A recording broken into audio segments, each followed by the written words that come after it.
Ki Murat'sı onun öğrenci şkolasının öğrencisi Çamzı Aydаш okutmuş. Klasın başkası Jambal doğulu etmiş.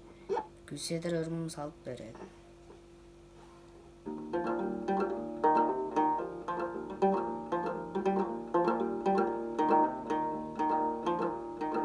Koylan aldım ben ağamı, koymaklayla bergenle burey. Koyganında koyu жерinde, koluy balla vargan burey.